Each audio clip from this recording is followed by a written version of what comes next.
Hey folks, Michael from Raccoon City Pinball here. Welcome so much. Welcome to the stream where today we have a very interesting topic for once, not just the streaming live pinball like we usually do here on the channel, but with me live from, where are you from, Robert Berk, founder of Pinball Expo? Warren, Ohio. Ohio. Yeah, Warren, Ohio, Uh, near Youngstown. All right, excellent, excellent. So, thank you so much for joining me on the stream here today. This is so exciting. I'm going to Pinball Expo myself here. I haven't been in the last 5 years, but let's dive in a little bit into your background first, Rob. Like you've been doing this for a while now, right? And how did you get into pinball, and what do we have going on for the 40th anniversary of Pinball Expo? Well, first of all, how I got into it, I was a very young guy, 5, 6 years old, and went to the basement of my home one day, and there's a pinball machine. I didn't know what it was. I thought it was a toy or something. Mm. And this is back when I was, like I say, 5 or 6 years old, and I played it occasionally. But what happened was, over time, went to college and got introduced to pinball in a big way, and realized that I really enjoyed the games from the 1960s, and I started reading about some of the older pinball machines in Roger Sharp's book and Michael Colmer. And I said to myself, it's a shame. It's always the big shots that own these companies that get all the recognition, not the guys that design the games. Because to me, they were the real heroes. Yeah. So I decided to do the Pinball Expo show because it was my way of seeking these people out and thanking them in person. Yeah. And when we did it in '85, it was a great success. And people said, that's a great show. And about 6 months later, they started calling me up and say, hey, when's the next show? I said, there is no next show. And they said, wow. you got to do it again. Well, that was 39 years ago. We're still going strong. Oh, wow. So that started as a one-off thing then. Yeah, that's Yeah, and we had 100 people who showed up. So, but I didn't mind because all I really wanted to do was honor the designers, and they came up front of the podium during the banquet. Yeah. And I said, ladies and gentlemen, these 4 people are responsible for the design of over 600 pinball machines. Oh, wow. So the people in attendance all stood up and applauded for them. Yeah. And these designers, some of the designers actually had tears in their eyes. They couldn't believe it. No one ever recognized them. They were 9 to 5 guys. Yeah, absolutely. So it was really a great experience for me. Yeah, I totally get that because they were kind of just anonymous, kind of behind the company name. Right? Exactly. No one knew who they were. No. And by that time, did they even have names on the games? I know, like the early solid state games, like from Stone Electronics, had like you could see like the what's his name, Kirk's name on the playfield. Steve Kirk, yeah, I knew Steve Kirk. Steve Kirk came in one of the early Expos, but occasionally their initials would appear either on the playfield or a back glass, but you didn't know who these people were. Like I said, it was because of Roger Sharp. He really opened the door to the names of these individuals. And he interviewed them in his book. so that's how I heard about him. And it's really a good road, a fun road that I traveled to meet these guys. Yeah, I bet. And so you've been doing this for 39 years now, and that's quite the achievement, I must say. And something that you kind of got recognized for quite recently was the Guinness. The Guinness World of Record plaque that you got, right? So can you tell us a little bit about your collection there and how many games are actually in that collection? Well, I have all these games, and I said to myself, I have all these games. What am I going to do with them? Yeah. So I had driven past this grocery store that had been vacant for many, many years.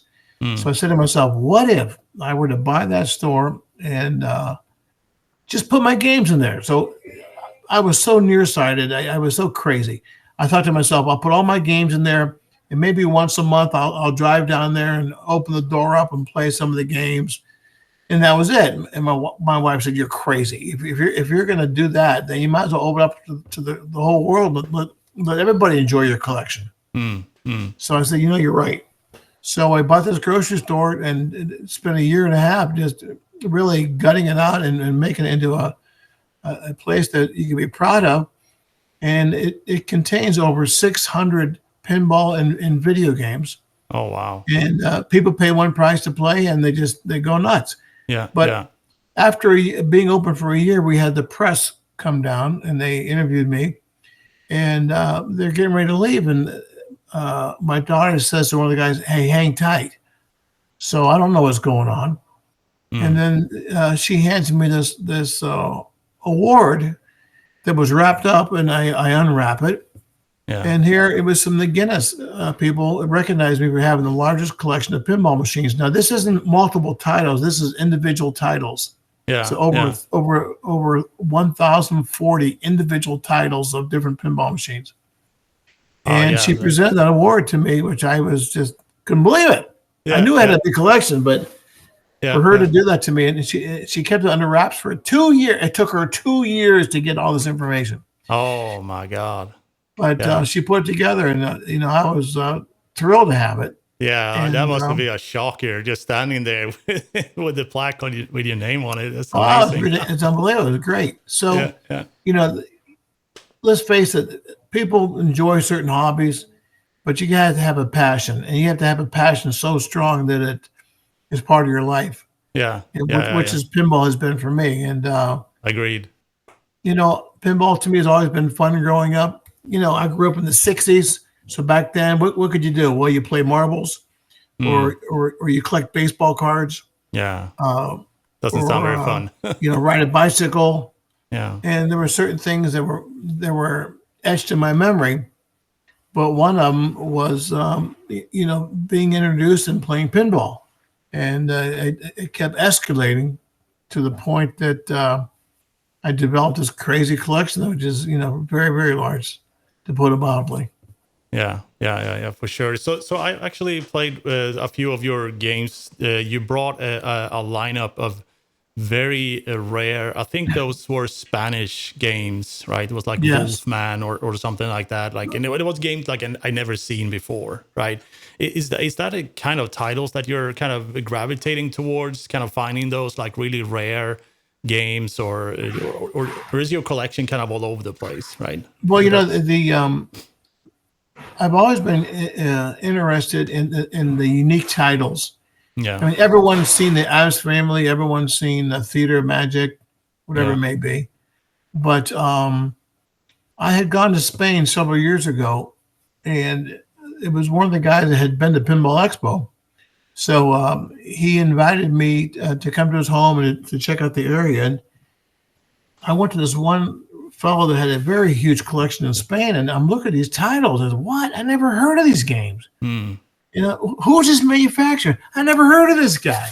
No. So apparently there was a time there in Spain where they couldn't import games from overseas, so they actually created their own industry in Spain. Yeah. And they had I think 30 or 40 different manufacturers at one time making pinball machines.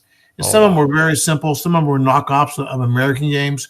Yeah. But the point being was, I was so enamored by these crazy games that I said, I'm going to bring a load of pinball machines back from Spain to the U.S. and put them in my museum, Pastimes Museum, we call it. Yeah. So I brought that load back, and many of those games, like you had mentioned, I brought to Pinball Expo. And the more I got involved in these games, the more I decided to bring in more containers from Spain, which I have. Yeah. But also, the collection, it has a lot of unique games. I have a game from Japan made by Sega called Surfing. Oh, wow. You never see these games anywhere in America. Let's put it anyways. No. Oh, didn't Taito make a bunch of pinball machines as well? You're exactly right. So Taito from Brazil. Oh, it was a Japanese Taito. All right. Yeah. Okay. And I have ordered, and I'm waiting for the container to come, the ship to come, but there's 4 games from Taito, which I'm going to add to the collection. But meanwhile, so I'm doing some more research, and for anyone that knows the hobby, there was a manufacturer in Australia called Hankin, Hankin. Mm-hmm. And they made a couple of titles, but the one that was most popular was The Empire Strikes Back. And a few people in America have seen that game. Well, I got a hold of a fellow in Australia. One thing led to the other. Yeah. And he helped find me an Empire Strikes Back. but he also helped me find 4 other titles that I never knew Hankin made. Oh, So wow. what's crazy is What year was this? What era games are these? 80s or 90s? it is basically, yeah. Yeah. But what's happened is those 5 titles that he found me, I'm going to bring them to Pinball Expo this year. People at Expo are going to see titles that no one has seen. Oh, wow. So you're bringing these 4 Australian games, or is it 5 in total? 5 to be exact. Yeah. So I'm bringing those. I'm bringing more Spanish games. I'm going to bring the game from Japan made by Sega. And a lot of the collections that have come off the floor of my game room will be at Expo. So this is something people can look forward to. Is, Expo's got so much going for it. This is the 40th anniversary, so there's a lot of people coming in. As of now, we're having our largest ever attendance from all over the world. I'll bet. And we're around 200 people that have registered. And we're talking about countries like Italy and Brazil and Spain and Japan and Germany. I mean, they're coming from all over the world. Yeah, this is going to be the big one, so to speak. Yeah, it was pretty packed It's when I gonna be was there amazing. 2019, to be honest, right? So, and it was so much stuff to do, and I love the free play area, all the vendors that were there, and I think it was like Jurassic Park in So Elvira. the show has changed a whole lot. It's grown like crazy since 2019 when you were there last. All right. So what changes? Are there any new things that are coming like this year, or what I've can lost we your expect? voice, by the way. I'm not sure what's happened, but I've lost your voice. Oh, you lost my voice. There it's back. Okay. Yeah. Sorry. So what can we expect? What's new this year from previous years? Is there any major changes to celebrate the 40th? We have a lot. There'll be one manufacturer there from France. It's called Hexa, Hexa. All right. Their game will be in the show floor. Oh wow! Is that a new manufacturer first title? It is. Yep. His game will be there on the show floor. Of course, the Pinball Brothers and Dutch Pinball will be there. Yeah. Dutch Pinball is bringing a great game that was originally designed by John Papaduke. People may have heard about it, called Alice in Wonderland. That's right. That game is going to see the show floor at Pinball Expo. So I am really excited about that. John Papaduke did the initial layout, but Melvin Williams and the people from Dutch Pinball have reworked the playfield somewhat to make it a viable game. Yeah. So that's going to be there. Magic Girl is going to be returning. That'll be there. That was the game that was designed. It was the last game designed by John Papaduke. Yep. And that game will be in the show floor. So that's just a very small inkling. Let me just say this. Every year I have seminars at the show. This year, I've just really lost my mind. We have over 100 seminar speakers. Oh, wow. I've just lost my mind. Yeah. So wow. The show is so big this year that I can't even comprehend it. When we did the show back in even 2019, when you were here, I think we had about 20 or 25,000 square feet of vending space. This year, we're going to have 100,000 square feet of vending space. Yeah. So anyone that's coming, they're going to see a show that'll blow their mind. I can't hardly even believe I pulled this thing off, but we have speakers from all over the world, and we have so many seminars that on Thursday we had to break the seminars into 2 separate rooms. So we got seminars Thursday, Friday, and Saturday. Yeah. We have 4 factory tours, which is the first time ever in Expo history. Yeah. It just, I really lost my mind this year, guys. So this is the year. If you ever were questioning, like, should I come to Expo? This is the year to come. Yeah. You call your family, you call the wife, you call the boss, and say, I'm sorry, I'll be gone the week of blank. I'm going to have COVID that week. So don't bother me. Don't call me. Yeah. That's fantastic. Yeah. So this is really blowing up. I mean, if you have like so many speakers, you're going to have separate rooms for the seminars. That is crazy. You're going to have separate talk tracks the year It's just after, unbelievable, probably. guys. And then we're doing something new this year as well. On 8:30, we call it music night, but we're bringing a band. All For the right, first Seventh time, Heaven Band. we're bringing some entertainment to the show, kind of like to close up the evening, is to have some. This is like the most popular band in the Chicago market. Yeah. So it's all top 40 hits and music from yesteryear, but just music to get your blood rolling. Yeah. I've talked to the people at Jersey Jack. They've never got a booth this big. They're doing it for this year. Mm-hmm. I've talked to people from Stern. They never got a booth this big. They're doing it this year. Plus, they're bringing back the DJ who plays all the early records on his record player there. Yeah. So yeah. There was like a DJ when I was there. I think it was for Elvira. I remember perhaps, correctly. yeah. So there's so much going on, and a lot of the people, a lot of the luminaries in the industry will be there.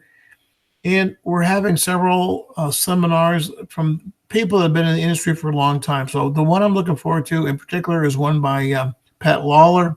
Mm-hmm. He's the one that did design the Addams Family, among other games. Yeah. But he's giving a talk on Saturday. I'm sorry, yeah, I believe it's Saturday. And it's going to, or is it maybe it's Friday? Yeah, Friday evening. But it's going to talk about the all his years in pinball and all the different games that have been produced. And it's a special seminar for me because Pat Lawler was probably the most popular seminar speaker we ever had at Expo. Mm. And he's told me that, Rob, this will be my last year giving talks. I'm going to hang it up. This is my last year coming to Pinball Expo. Oh, so no. Anyone who's ever met him or heard about him, this is a chance to meet him because we also have the autograph session on Saturday. Yeah. So the autograph session is very special as well. So a lot of the designers and artists that have worked on games, including some of the early guys, will be there. This year, I've had confirmation that Greg Kamick will be coming, and he hasn't come for several years now. But Greg Kamick is the fellow that designed Captain Fantastic and Wizard, among other games. But that's going to be a big treat for anyone that likes the older games to meet him and see him as special. And at the autograph session, you can take pictures with these guys. Mm. You can have sign some of the bring your translights, your play fields, and everything you want signed. Yeah, so it's a very, very unique opportunity we offer at our show. Yeah. And there's definitely something for everyone here. If you even remotely like pinball, there's something for you here. Absolutely, that's very well said. Because the kind of the motto I use is the everything for everyone show. Yeah. So no matter what level you're into, I mean, we have a pinball tournament going on, so some people are involved with that. And Gary Stern, who's a great part of this industry, he'll be speaking, talking about 40 years of pinball. So this is crazy. You think about it. Yeah, there's some big names you got on the speaker list here for sure. There's a lot of people that have done pinball shows, but to have the same guy who's done the show since day one still involved with the same show 40 years later. Yeah. Some people aren't even 40 years old. No, for sure. I mean, there's a new generation of players, and they're barely drinking age, right? And they have a long life to look forward to. A lot of pinball in it because this is really great, right? I mean, the thing is, and something else, Michael, that we've done is this year we've hooked up with another group called the Video Game Summit. Mm-hmm. They do a show mostly for the retro video games like the Atari and Nintendo. My son is very much into that. So I hooked up with them and teamed up with them to do the VGS. So they're going to be part of our show. So this year we have, I think, well over 100 vendors, which we have never had this many, guys. This is just bordering on insanity. But for sure. There's just a sampling of some of the vendors we're going to have there. Yeah. And these are the like you said, there's something for everyone at this show. And it's going to be really crazy. We're going to have a lot of giveaways and Virtual pinball tournament. That isn't. Everything you can think of. Yeah, you had that last year as well. I think I heard something about that. We're doing cosplay this year too, by the way. If you noticed that. Yeah. Read something about it. So if you can kind of dress up as your favorite pinball character, you can win a prize. Yeah. So we'll have people that are into that. They'll have a good time doing that. So that's something else you can look forward to seeing. Yeah. But sure. The expo is something that is near and dear to my heart, and it's something that is. There are just some more other people that are going to be there. Yeah. So you're kind of opening up the floor. Like if you're a gamer, period, you can go to Expo because you got the video game summit running in parallel there. Right. So, there's a lot of people that there's a connection there to a certain degree with the people that kind of enjoy both the crossovers of both hobbies and both industries. But we're going to have it here this year, and I mean, you name it, buddy. This is going to be a very, very special year. Yeah, for sure. So, what else can we talk about on the regarding Expo there? Let's see if we can. The one story I want to share with you guys is early on, before I even did the Expo, I read about some of these famous designers of pinball machines, and one of them was Steve Kordick. And Steve Kordick, I knew, lived in Chicago. So I was about 16 or 17 at the time. My parents were in Chicago for a trade show in one of the hotels there, the Palmer House it was called, which is one of the old grand hotels from yesteryear. And I'm going through the phone book. This is back when you could find the phone books in your room. So I'm going through the phone book and I see Stephen F. Kordick in the phone book. Now we're talking about, it's Sunday evening about 8 o'clock at night. Yeah. So crazy as I am, I get on the phone and I call this number. And I said, "Is this Steve Kordick?" "Yes." "Is this the guy that works in the pinball industry?" "Yes." And I said, "Boy, would I like to meet you." Yeah. And he said, "Well, listen, come on down and see me at the Williams factory. Come on down tomorrow. I'll give you a tour." And that was the beginning of me really starting to get into the industry. Oh, wow. Because I always felt, even from day one, this is before I even thought about Pinball Expo, but the more I got involved in the industry, the more I thought to myself, if I were to do a trade show, I have to do it in Chicago because it's the home of pinball. Yeah. And that's where all the designers are and the artists are. And for them to come to the show was no big deal. They just drive in their car and here I am. Yeah. But that was how I met Steve Kordick. And there's a lot of other stories like that. Yeah. Wow. That's really old school. It's just like, I want to get a hold of this guy. And it's just like, his number's in the phone book. Yeah. You don't really see like your idols and such. They don't have their number listed in a phone. No way. No way. Not approachable. No, not approachable. But not only that, but people have all their cell phones and they look at a number and say, "I don't recognize this number. I'm not going to answer it." Back when I was growing up, you answered the phone, every single phone call. Because you never knew if it was mom or dad or whoever it was. And you answered every call. Yeah. Now it's these robocalls and everything that drive you nuts. Yeah, for sure. Yeah, it was more genuine back in the day, for sure. Oh, very much so. Yeah, and the thing is that there's a lot of stories to this, right? I mean, the Pinball Expo allows you to kind of meet all these folks that work in the industry, right?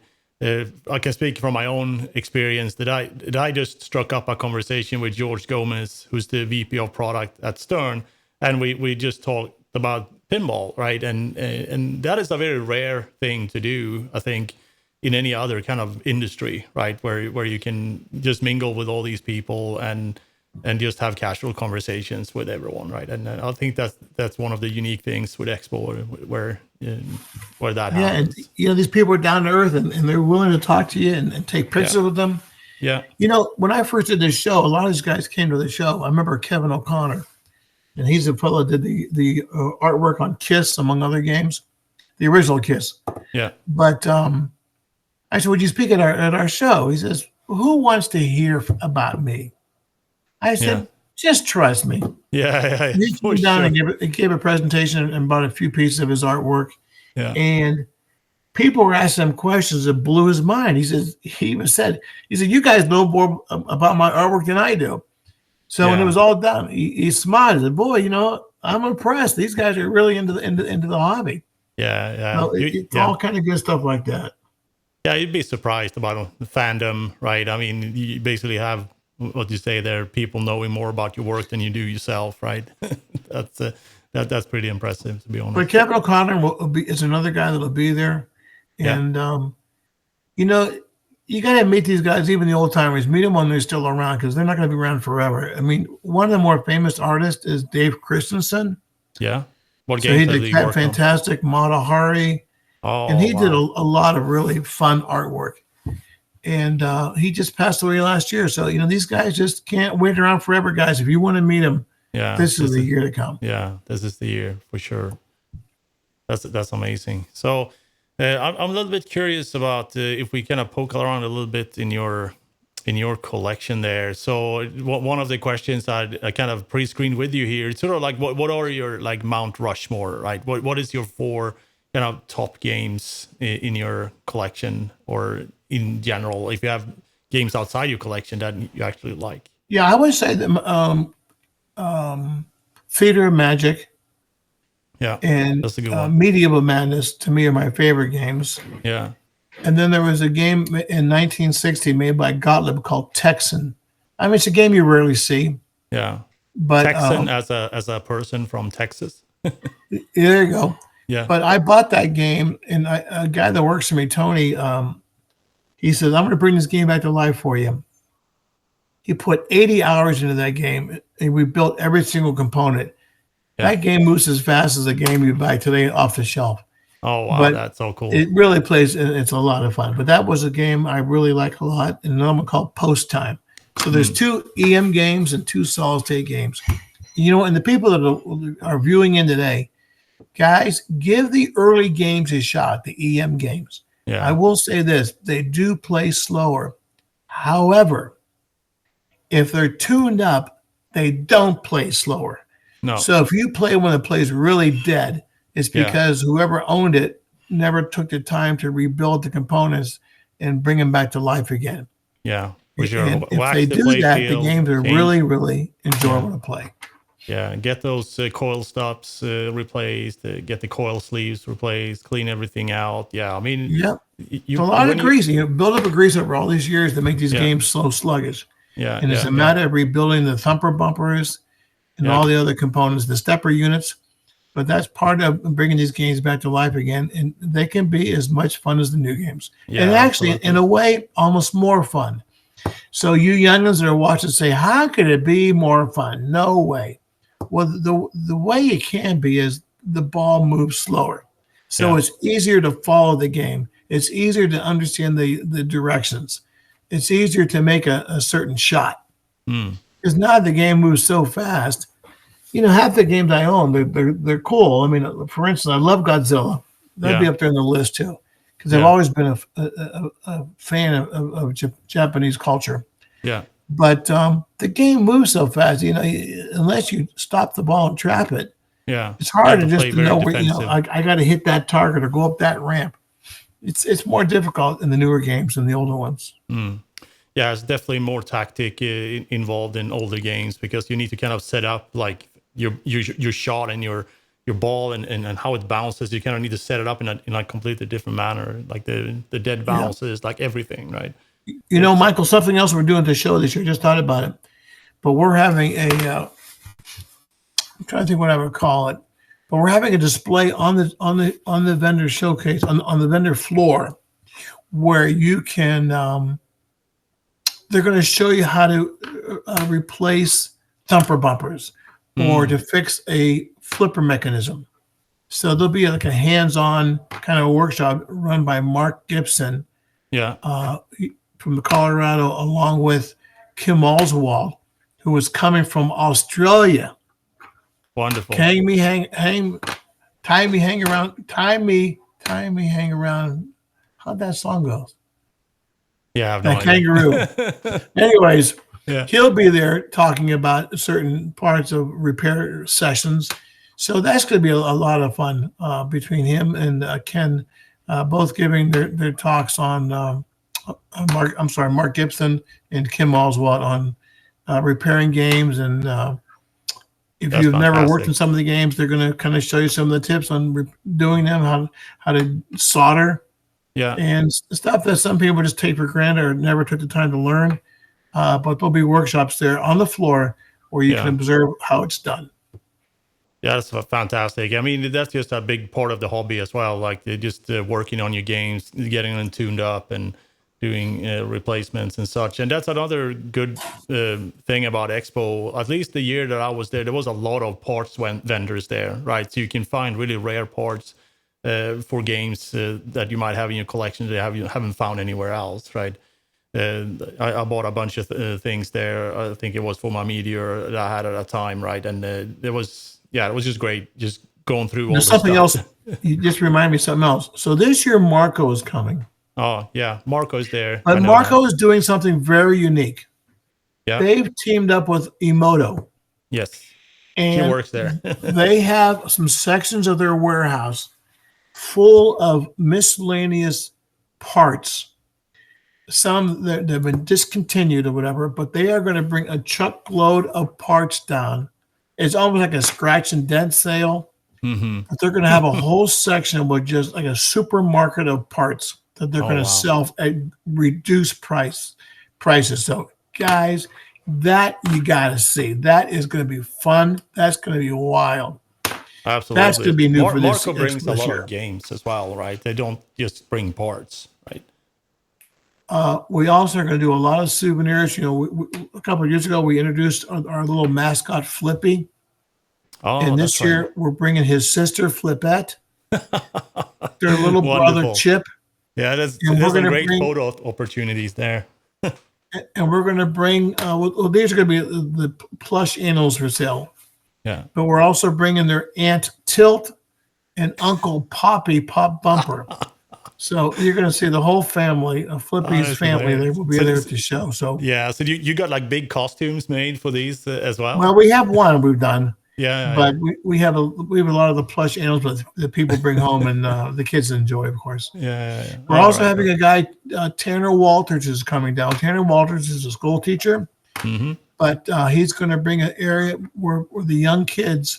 So this is going to be a family event, but where the young kids can play with some of the pinball parts and create their own pinball machine. Now, of course, this will be a much smaller scale, but they can mold the parts and glue them to a piece of cardboard and use like popsicle sticks for flippers. Yeah, but just something the kids can do, so it'll be a hands-on enjoyment, arts and crafts kind of thing.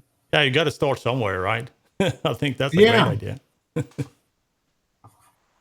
Yeah, more. So of he's that. going to be there. I mean, there's a lot of things going on, guys. I mean, I want to keep some things under wraps as a surprise. Yeah. But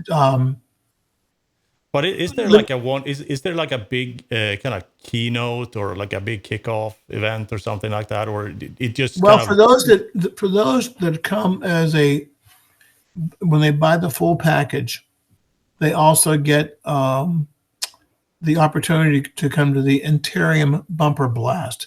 So that's Wednesday evening, and Interium is like a Dave & Buster's kind of a venue. Yeah. And they're going to have a card which is good for $25 worth of free gameplay on the games that are there. Plus, there's going to be food there and music, and it's just a chance to connect with your fellow pinball friends, both on an international basis as well as the guys here from the U.S.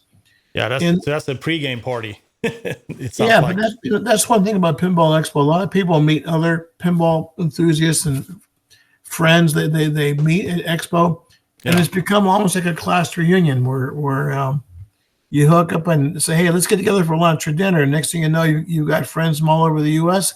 as well as all over the world where you hook up with. So all this is at Pinball Expo and a whole lot more. I suggest people go to the website. It'll give them a little inkling of what they can expect. But to be there and feel the energy, you can't describe it. There's an energy at that show. Everyone's an emotional high. There's just so much love in the air, happiness. I don't know what you want to call it. Yeah. But there's so much going on in a good way. There's definitely a buzz to it. That's for sure. You just hear leave with coils, a good coils feeling. fire everywhere. Yeah, so we got a couple of live viewers. I don't know if anyone in chat have any questions for Rob. You can fire them off now. We're answering questions. No charge to answer questions. No, we're not charging for answering questions. I don't know. Yeah, it's pretty quiet in chat today. So the thing is, I'm kind of competing with the tournament stream from that is actually from Ethereum today. It's the Papa 21 LFS tournaments going on there today. So that's where most pinheads are tuned into on Twitch today. Yep. All right. Yeah. So we didn't have any questions in chat, but we can wrap up here, Rob. I just want to thank you so much for joining the stream, and we'll put this on YouTube later, and we can learn all about what's going down at the Pinball Expo and learn a little bit more about Rob's collection and his fabulous Guinness World of Records plaque. So, all right, thanks so much, Rob. Yeah, I hope to see you there. I hope you get a minute of your time while at Expo and have a chat with you, and thank you in person. I appreciate it, Michael. Thank you, everyone listening. Hope you enjoyed it. Yeah, I did. Thank you. Right. Thank you, Rob. Thank you. Bye-bye. Bye.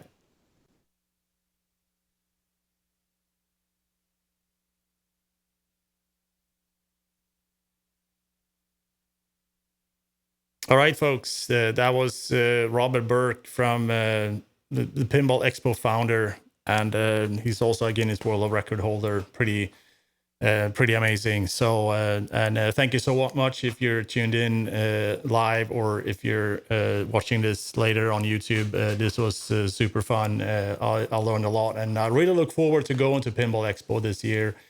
I'm gonna bring my portable rig, so I'm gonna set up some gameplay and interviews from some of the vendors there. I definitely want to get a hold of the Dutch team, the Jersey Jack team. I want to talk to Stern. I want to talk to the Pinball Brothers and get some ABBA action.